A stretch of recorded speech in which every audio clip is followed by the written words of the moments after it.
So when is the, like, in terms of when you're going to start rolling this stuff out? The first volume 1 drops April 18th. So that's Friday. Yeah. Next Friday. And I'm dropping a single this Friday. It's called Still Mackin'. And then each one they all got to come out before the end of the year. So I love it. They'll be 90 to 120 days apart. Fire. 3 to 4 months. What is it, man, at this point in time in your career, like, what is the motivation? A lot of people get comfortable. A lot of people get lazy. They stop going to the studio. Why do you still have the drive? What is it that you attribute that to? Longevity. I stayed in the game so long that I looked around. I see everything that's going on. I've seen all the people that came and went. I've heard all the chitter chatter about hip hop's limitations and how far I can go. I remember when you couldn't be a 30-something-year-old rapper because they're like, what your old ass doing rapping? Right. Now we have very successful rappers in their 40s and 50s.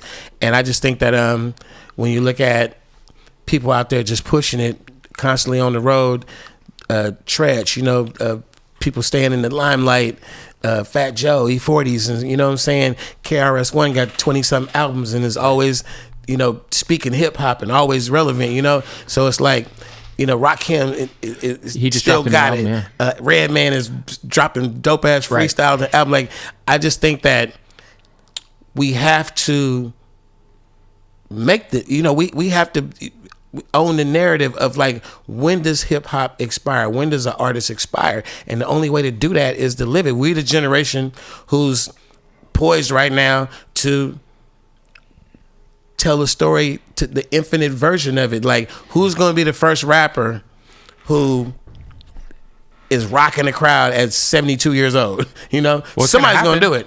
Well, also too, like, you're kind of, I mean, I know we mentioned like Rakim and those guys, but like in terms of like cultural relevance from your era of music, Cube's in the mix, obviously. Yeah.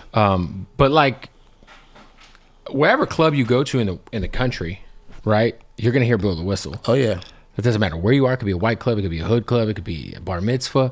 It could be a basketball game. It could be anything. Blow the Whistle is getting played.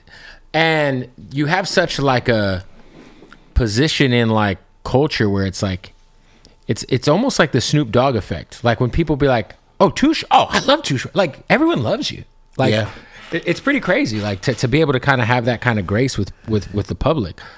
And that's something that you don't work at. You just make good music, and you remember that thing about you got to have the biggest ego and be humble at the same time. Yep. Like a lot of people can't do both of those. You got egomaniacs, and then you got people like zero humility, and they just come in and just shit on people, and it's just it's not a good energy. And I think that I always put that good energy out. I've always never been too much in a hurry to take a picture or listen to somebody's 60-second story about a Too Short experience. Yeah, like back in the day, I ran into you at this mall. I understand that from the start. I understand that it's going to come around full circle. I used to do this thing where it was just an experiment. It was my first time going on tour. And everybody's like, too short, short dog. And I said, I'm going to do this thing where I'm going to tell all these beautiful women, hi, my name is Todd. Yeah. And they're like, that's the dumbest shit ever. Why are you doing it? And I'm just like, because at some point, it's going to be a bunch of beautiful women walking up to me going, hi, Todd. And I did this shit for years. Right. I just was like, oh, hi, my name is Todd. And they're like, oh, that's your real name? Yeah, Todd, how you doing? Yeah. And I just said this shit forever. And then all of a sudden I started going places, and it just be some fine chick across the bar. Todd, hey, I ain't seen you in a while. And they're like, how the fuck you know her? And it became this thing. Yeah, and it was just part of the Too Short mystique of like, how do you do this shit, bro? And it's a little fucking just player shit. I studied some OG players, and I came up with my own version. Yo, you're an artist who has a unique connection with, I look at like a group like Bone Thugs. Like Bone got to work with Biggie, they got to work with Pac, they got to work with Easy, of course. But you had such an incredible working relationship with Biggie.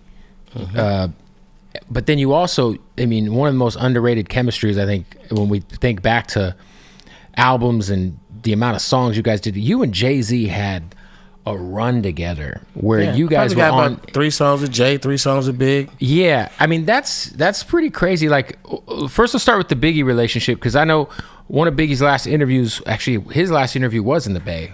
I believe it was at KMEO before he passed. Right? Yeah. But what was, and obviously, you've had Diddy on your shit, obviously prior to the craziness, but you had such a connection with Biggie and Puff and those guys. Like, how did that relationship kind of start? And I really got to give 100% credit.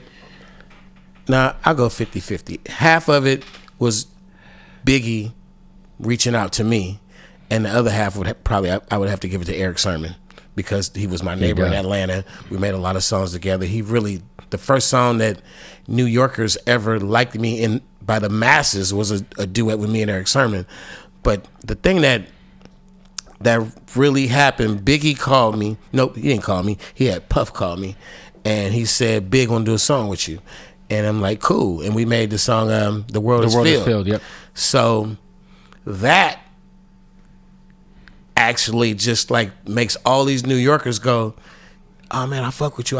You know what I'm saying?" And it just became, I fuck with you. Yeah. And then I do this song with Jay-Z, "Real Niggas Do Real Things," and then that opens up another door. I do a song with Lil' Kim, "Call Me," for the Booty Call soundtrack, and now I'm like sort of okay in New York. So me and Eric Sermon had a song called "Buy You Some."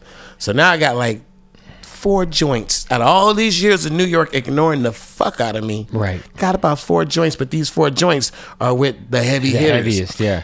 And then the phone starts ringing, and they want me on the Foxy Brown album, and I'm just doing songs with New Yorkers. So it was Biggie, because he was the hottest motherfucker. Yeah. And then here I am with Big on a song. They're like, well, shit, I got to get Too Short on the song, because also the word was out that I had 10 platinum albums, but it was like 6 platinums, 4 gold. Right. And, folks are just like, it was the feature thing was starting to pick up. We didn't used to do features back in the day. Right.